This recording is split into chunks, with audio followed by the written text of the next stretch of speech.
Rolling!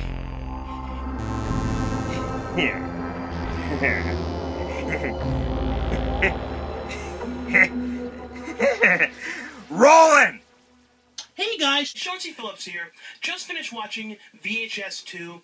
Yeah, I watched VHS 2 on demand. Watch it on iTunes, but I believe it's on iTunes, all the cable on demands, all that kind of stuff right now. It's going to have a theatrical run in July, but I really, really wanted to see it now. And I really liked the last VHS film, the first one.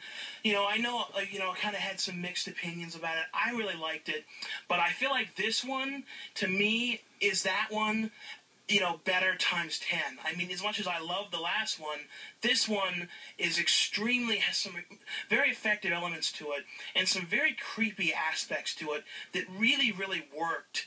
And, some of the kind of ideas have been done before, but the way they did it in these is so much creepier, and the kind of ways that they, did the found footage stuff with having it on a dog at one point, a camera strapped to a dog, through the dog's kind of perspective, and, these button cameras, and I don't know, just something about this one to me worked so well. Now, the movie basically starts off with a guy and these two investigators, and this guy's I believe it's his girlfriend is with him, and they're going to the house from the first film. The family is trying to find one of the missing, kids in the beginning that, was watching the tapes, and they end up finding the house. They go in there, he ends up walking off, looking around and trying to figure out what's going on and where the kid is, and she ends up going to the computer, looking through the computer, and starts watching the tapes. So it's done like that, watching the tapes. The first segment is done through the perspective of electronic eye.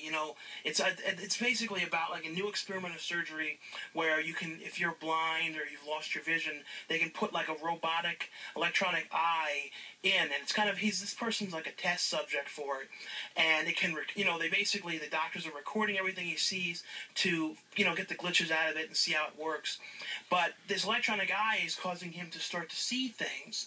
So it's all, the way they did it, I'm guessing they kind of strapped a camera to him, but it was so effective in so many shots with how they, just the movement of the camera and everything about it really did look like it was actually from his eye. Even when, when he would back away in the mirror, they would still do it. Just the trickery and the stuff, the way they kind of pulled it off in this one really worked. And there's some very creepy stuff when you're seeing what he sees, and it's kind of like a ghost thing. Don't want to say too much about these. I'm just going to sort of say the gist of the stories. And I'll also say at the end what was my favorite of the stories. The second one was someone who had a GoPro camera who was going on taking the thing out and just sort of putting on his helmet and going on a bike ride through the woods. He ends up seeing this woman who, needs help, and, he's saying, oh, my boyfriend needs help, and she starts vomiting up blood. Well, this essentially is a zombie story. He ends up being bit, and it's kind of a zombie perspective it's through the perspective of a zombie. And I don't know, it was pretty effective. It was pretty cool, too. A couple of people I know worked on this one. Victor, a friend of mine, worked on the effects on this. The other effects artist worked on, President's Day and Witch's Brew. So that was pretty cool they worked on it. And Ryan Thompson, who was in all Chris LaMartina's recent movies, was in it as well. So it was just pretty cool to see people I knew in this one. But I love the zombie perspective. It was from the director of the Blair Witch Project. So it had that kind of vibe, and he is the director of the Blair Witch Project, is the originator of the kind of found footage things. Before you could say that, before that was Cannibal Holocaust and things like that.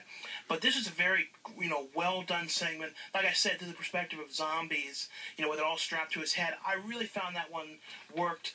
The third story was about these journalists.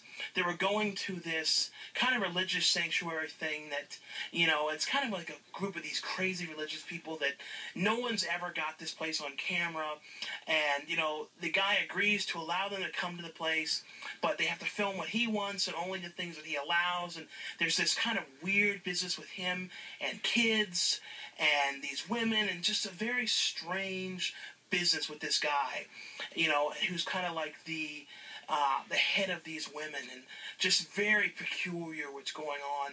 But they go there, and they end up all having button cameras, hidden cameras, because they know they're not going to be able to get all the footage that they need while they're there. And the outcome to this story was extremely effective, and to me, was my favorite of all the stories. Just thought it was super creepy, and I could actually see that one out of all of these expanded into a whole movie. If any of these actually became a feature, that one could say would be the feature of all of them, because I could see a whole lot more exploring what was going on with this religious group and these crazy things going on. The final one was about a group of these kids. Their parents went away. It was one kid and his friends. The parents left them at home, and this is the one that had a lot of the segments done. The perspective these kids would kind of screw around and strap a camera to the dog and kind of film with the GoPro. I liked how they used the GoPro so much in this, because that's a very right now that's a really big camera and kind of the new thing, because it can go underwater and all the kind of stuff that you can get with this camera. And the kid, his friends are all over. The parents have left him alone. The sister and all her friends are there. And these kids are kind of screwing around and bothering the sister and the friends, throwing water balloons at them, this kind of stuff. Essentially, though, this is a story about aliens, and the segment's even called Aliens, and there's some really creepy images of aliens. Like, when you compare it to, Dark Skies and some of the other ones with aliens, this thing, as far as I could tell, did it all practically with the aliens, and I don't know, it's so much creepier than a huge, big-budget thing. This is a small, low-budget thing. How much more effective that they could do with the aliens, and actually making it really pretty scary. And there's some segments and stuff in this with the kids being thrown into the water, and the aspect, too, of having it all, for the most part, a lot of the end of the segment on the dog is kind of a thing you would never think that how they did it. I don't know if they actually, had it on the dog, or they kind of built something to make it look like it, but it was just a very effective thing. I don't know, I was really impressed with this movie. Compared to the last one, like I said, I was one of the people who really, really liked the first VHS film, but this one stepped it up. You can tell that they had a lot more money to work with this one, or if they didn't, they just stepped up the story so much more, and every story in this one, the last one had some stories that were way better than others. This one, to me, all the stories in this were pretty much in the same playing, the field. All were very effective. Really liked this one. Comparing this to these kind of movies, found footage, anthology films, I would say this is probably 4.5 stars out of 5.